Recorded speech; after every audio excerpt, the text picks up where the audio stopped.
Jenram sir, இந்த இவர் சொல்றது வந்து ஒரு விஜய் சென்ட்ரிக்கா இந்த தேர்தலை பார்க்குறாரு. விஜய் வந்துட்டாரு, விஜய் போல் பொசிஷன்ல இருக்காரு.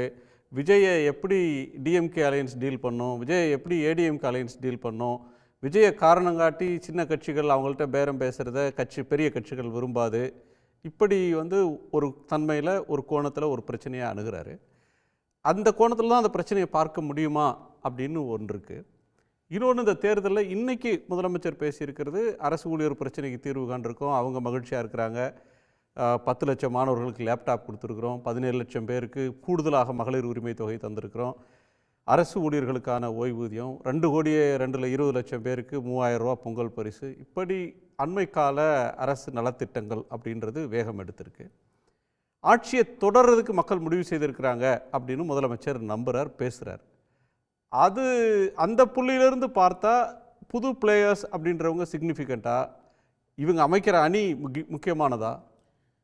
இல்லை, புது பிளேயர்ஸினுடைய ரோல் வந்து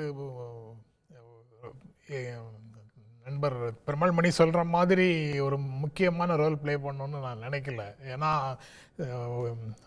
திமுகவுக்கும் தவேகாவுக்கும் தான் போட்டின்னு மீடியா உதவியோட சில கூட்டங்களில் பேசிட்டு அதை ஒரு பெரிய கருத்தோட்டமாக மக்கள் மத்தியில் விதைக்க முயற்சி செய்த முயற்சிகள் எல்லாம் இந்த ஒரு மாத காலமாக திரும்பவும் காணவே இல்லை.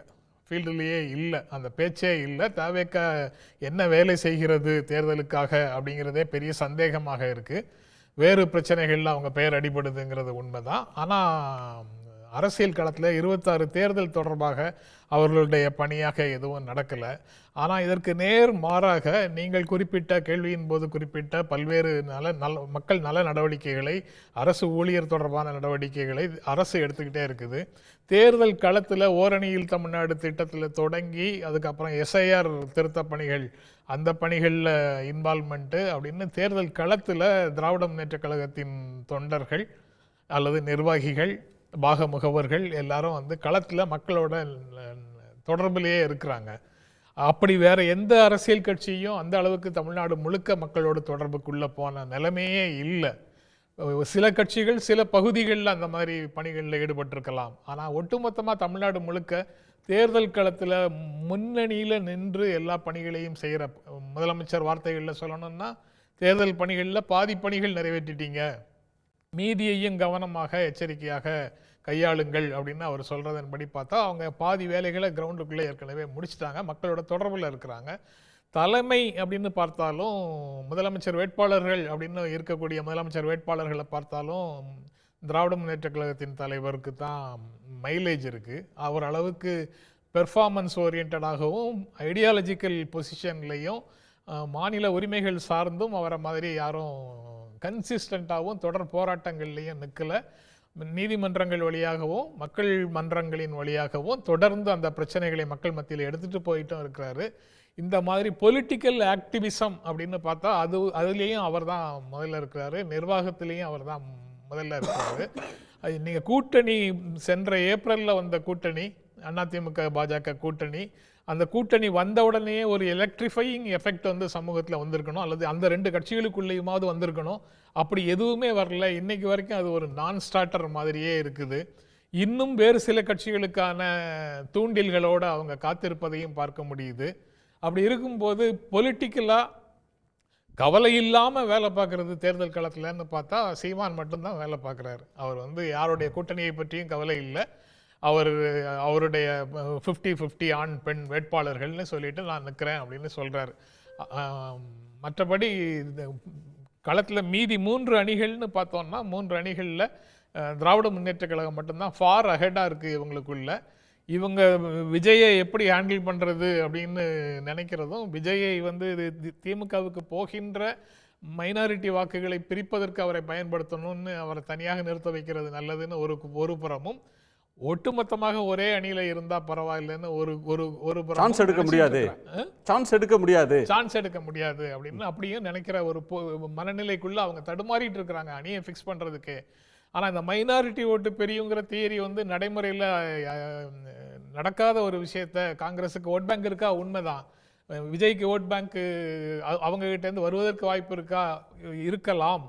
ஆனால் இன்று இந்தியா இருக்கக்கூடிய சூழலில் இந்தியாவின் நிலைமைகள் தமிழ்நாட்டை நோக்கி வந்து கொண்டு இருக்கக்கூடிய ஒரு ஆபத்தான ஒரு சூழலில் இந்த பிளேசஸ் ஆஃப் வர்ஷிப் ஆக்ட் மரியாதைக்கு மதிப்புக்கே இடமில்லாமல் ஆங்காங்கே அது தொடர்பாக ஆய்வுகள், அதை ஒட்டி பிரச்சனைகள், ஊர்வலங்கள், தகராறு, கலவரம் அப்படின்னு பல பகுதிகளில் நடக்க தொடங்கியதற்கு பிறகு இப்போ டிசம்பர் 25 கிறிஸ்துமஸ் கொண்டாட்டங்களின் போது பல்வேறு மாநிலங்களில் கிறிஸ்தவர்கள் தாக்கப்பட்ட ஒரு சூழ்நிலைக்கு பிறகு இன்னும் நமக்கு வேண்டியவர், அவரும் நமது மதத்தையே தழுவியவர் அப்படின்னுலாம் காரணங்களுக்காக ஒரு வலிமையான அரசியல் அணிக்கு வாக்குகளை போடாமல் இந்த மாதிரி உதிரி காரணங்களுக்காக வேறு யாருக்காவது ஓட்டு போடும் மனநிலையில் தமிழ்நாட்டில் இருக்கக்கூடிய சிறுபான்மையினர் இல்லை. சரி, நீங்கள் சொல்கிறது ஏப்ரலில் தொடங்கினா கூட அந்த அலையன்ஸ் ஒரு இன்னும் நான் ஸ்டார்டராக இருக்குது, ஏடிஎம்கே பிஜேபி அப்படின்றீங்க. திரு இபிஎஸ் எடப்பாடி பழனிசாமி அவர்கள் கூட தொடர்ந்து சொல்லிட்டு இருக்கிறார், இன்னும் புதிய கட்சிகள் வரப்போகுது, வலிமையான கட்சி வரப்போகிறது அப்படின்னு சொல்கிறாங்க. பட் இது எல்லாமே ஒரு பொதுவாக மே மாதம் ஏப்ரல் தேர்தல் அப்படின்னாலும் நமக்கு பொங்கல் முடிந்த உடனே இந்த நடவடிக்கைகள் வேகம் பெற்றோம். இப்போவே திரைமறைவில் பேச்சுவார்த்தைகள்ன்றது நடந்துக்கிட்டு தான் இருக்கும். பொங்கல் முடிஞ்ச உடனே வேகம் பிடிக்கணும். ஆனால் அந்த ஏற்கனவே வந்தவர்கள் வலிமையானவர்கள் இல்லைன்னு எடப்பாடி பழனிசாமி அவர்கள் நினைக்கிறாங்களான்னு எனக்கு தெரியல.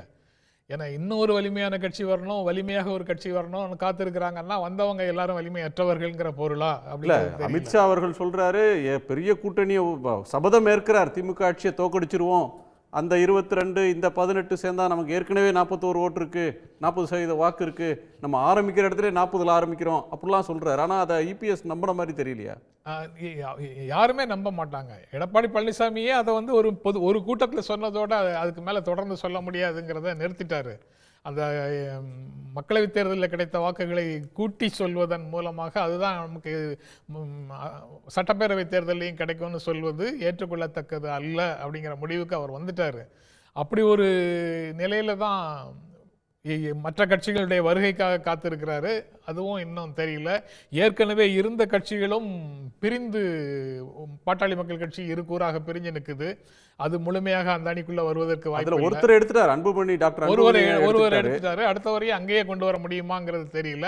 ஏன்னா அவங்க 2 பேருக்கும் இடையில யார் வலிமையானவர்கள்ங்கிற போட்டி தான் இந்த சட்டப்பேரவை தேர்தலில் அவர்களுக்கு முக்கியமானதாக இருக்கும் அப்படிங்கிற சூழல் இருக்கு. ஓபிஎஸ், தினகரன், சசிகலான்னு ஒரு அணியாக அல்லது அவர்களுக்குள்ள ஒரு நெருக்கம் அப்படின்னு இருந்தது. அதை ஒருவர்கிட்ட அந்த மூவரையும் தனித்தனியாக பிரிப்பதற்கு ஒரு முயற்சி நடப்பதாகவும் தெரியுது. அதில் அந்த மாதிரி விஷயங்கள் எல்லாத்தையும் எப்படி ஹேண்டில் பண்ணுவாங்க, அது அந்த சமூகத்தில் என்ன விளைவுகளை ஏற்படுத்தும் போன்ற பல்வேறு இஃப்ஸ் அண்ட் பட்ஸ் அந்த இடத்துக்குள்ள இருக்கு. உடனுக்குடன் செய்திகளை தெரிந்து கொள்ள சன் நியூஸ் பெல் ஐகானை கிளிக் பண்ணுங்க.